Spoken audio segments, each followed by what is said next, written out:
Hey guys, I'm Candy and welcome back to Candy's Locker Room.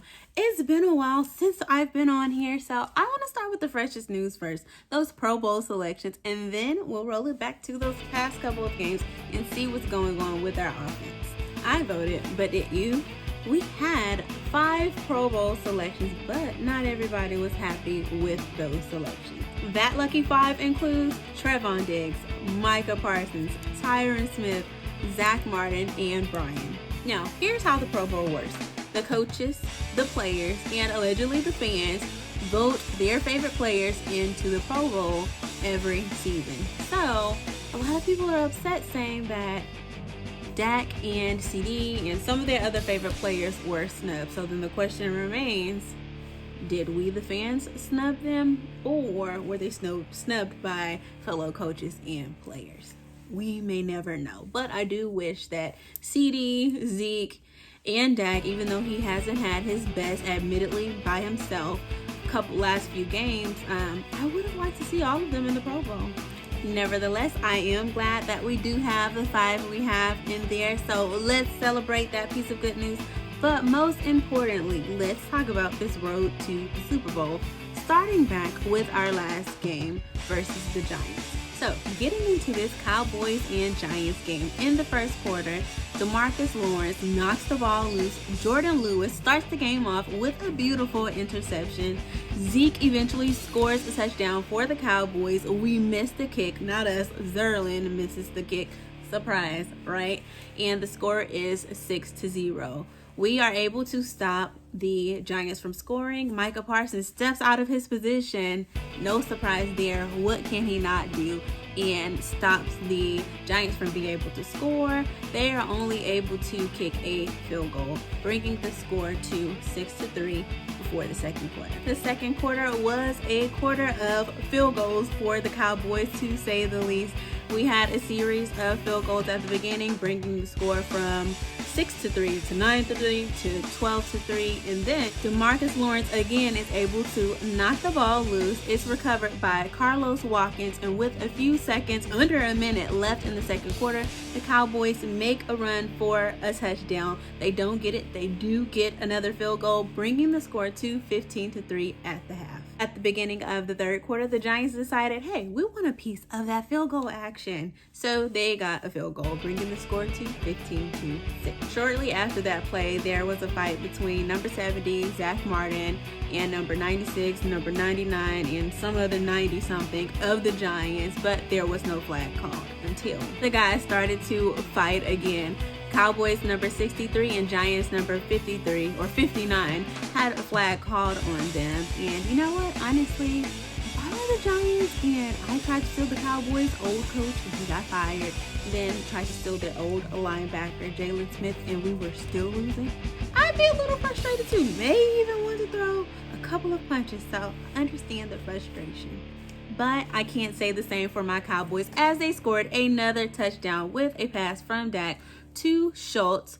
Jaylen missed the kick again, bringing the score to 21-6 going into the fourth quarter. Fourth quarter started off with an interception, his first of his career, Malik Hooker, and the Cowboys' 22nd of this season. Then, by number 59 of the Giants, who can't let things go, had to sack our quarterback, forcing him to fumble, and the Giants recovered it. But to our surprise, they didn't score. Trevon Diggs intercepts a pass intended for number 19, but then it's called back. But wait, it's reversed and called and made an interception by Trevon Diggs, his 10th of the season, the Cowboys' 23rd, and their 4th takeaway of the game. Our offense might not have been on, but understand, our defense has been on and hasn't been off for the last couple of games. At this point, the Giants bring in their backup quarterback. Really had no bearings on the game because by then it was too late. The Cowboys blitzed to keep them from scoring, and we win the game 21-6. Now, this was a good victory for the Cowboys, but again, a lot of fans were online complaining about our offense. And it does seem like we can't ever have the offense and defense on together. But I have a theory, the same theory as last time. I think that possibly Dak may not be 100%. I don't know. That is just an opinion of mine. Or he could be preserving himself for the playoffs, but I don't think that we're in bad shape. So I think that we all should just relax. The Cowboys know what they're doing this season. We have a Super Bowl team, so let's let them do what they've been doing best at 10-4. Yes, 10-4, and get to the Super Bowl. Quick side note, I did love seeing Jaylen Smith back on the field. He just had gotten signed to the Giants before that game and was able to play, and I saw him take a picture with Dak and Zeke afterwards. It was cute and good to see them all together again, but I understand teams and players move on from one another. Just like we're about to move back a couple of weeks and go to the Cowboys versus Washington game. No, we're not going to deep dive into the Washington and Cowboys game. One, because we have another one coming up soon against those guys. Two, that was a couple of weeks ago. But, I have to give my input on it. And, as I said before, defense wins ball games.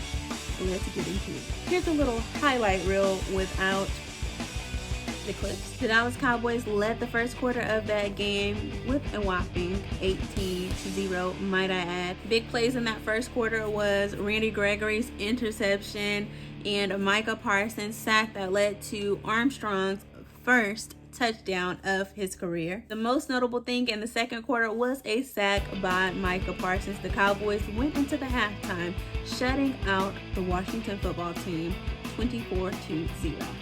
In the third quarter, finally, Washington gets a touchdown. The Cowboys score a field goal, and DeMarcus Lawrence takes us into the fourth quarter with a sack. Now, this fourth quarter was one for the books. As far as the drama, at least, this is really almost why I wanted to go back and talk about this game. Because of the flag on the play. Literally and figuratively. But before we get into the negatives, I want to get into the positives. Let's see. I have my sportsmanship award for Diggs and Kears. They both kind of had a hand in Heineke limping off of the field, and it was so beautiful. They went up and gave him a hug as he went off on the field. I've actually never seen that in the middle of the game, but it was nice to see. Now, for all you messy people who want to hear the drama, who didn't catch it on my Instagram already, but now it's in my video. Alright, Dak is running, finishing off a play close to the sidelines, and Shaka Tony, number 56, comes and does a late hit, knocking Dak out of bounds, and Dak's bestie, Zeke, is right there. He's not in the play of that game. He's right there on the sideline, and he doesn't like that late hit. He comes and just rushes himself into, no pun intended, quarterback rushing, rushes himself into number 56, pushing him off of Dak, and then here comes the bull, Lyle Collins, finishing him off, but not before Zeke can come in and get another shove out of the way, and needless to say, don't mess with our quarterback. Don't mess with our quarterback, and you won't have any problems, except Collins may have had a little problem. He got ejected from the game, but, within good reason. Dak gave him, a little pat on the back, like, hey, bro, appreciate you. It's the end of the game. We're whooping their butt anyway. Go on, I'll catch you in the locker room for a little celebratory wine. Now, the Washingtons did try to make a comeback. They scored a touchdown. 2-point conversion was good. Then Dak was intercepted. That was run back for a touchdown. Luckily, Randy Gregory got a sack, solidified the win right there, and the Cowboys defeated the Washington football team 27-20. Honestly, in this game, it seemed like the communication again was off between Dak and the receivers, and he really only connected well with Cooper and Gallup in this game. So I see where some of the frustration with the fans are coming from. Like, oh, what's going on with our offense? But we can't be perfect, guys. If everybody was perfect, that would not be fun to watch. I hate to say it. We'd be watching perfect football teams. Everybody would just be scoring against each other. Scoring. We'd be waiting forever for a team to win. This is what keeps football and games interesting. Some pieces of the puzzle may not always be there, but I know for the Super Bowl, my Cowboys are going to pull it together. That puzzle, is going to fit right into place, and they're going to bring that Super Bowl trophy back from Los Angeles to Dallas, Texas. Now, enough of all this serious talk. It's time for a little fun. Let's get into Candy's Hot Shot of the Week. My Hot Shot of the Week for last game, the Washington's game, and the Giants game versus the Cowboys was CeeDee Lamb against the Giants. I absolutely love his outfit. Some of the fans said that, oh, he looks like Luigi, whatever. They just didn't get, the concept of the outfit. So he had on this jumper, but like the jumper that's like puffer jackets that's for the cold, green Gucci jumper, a rope chain necklace, a white turtleneck, and a white hat that said cold-blooded. The whole thing is a pun, guys. You don't get it. I got it, and I absolutely loved it. So CeeDee Lamb was my hot shot of the week. All right, to finish things off here, I am going to go into Candy's Q&A. The first question was, Candy, how do you feel about our offense? I think that they are having a couple of off games, and it may not be everybody. There could just be miscommunication. There's been a lot going on within the organization, COVID protocols, all these other things. So I think that they just need time to get back on one accord with whatever's going on, and they'll be okay. And our defense will come into play, and we'll be the team that everybody is expecting us to be. The second question is, where have you been? Guys, I can't give you the explanation that I want to give you, but there's no excuse. I should have been on here, and I am going to do better, but y'all check me out on Instagram. I'm on there all the time, so if you don't catch me on here, just follow my Instagram, Candy's Locker Room. The last question was, how do you feel about the Pro Bowl selection? I'm happy that with the 5 that were selected. I wish that some of the other players that I voted for were in there, but I guess that's just how the Pro Bowl works. I voted. I hope that you all voted, and next year continue to do so. We may see more of the players that we want to see on there, but for now, I'm happy with what was chosen, and what can we do about it? Nothing. But I'm ready to see the Pro Bowl, but more importantly, the Cowboys in the Super Bowl, like I said. So that concludes Candy's Locker Room. A long video this time. Don't forget to follow, like, subscribe, share at me on Instagram and Twitter. And I will talk to you guys soon.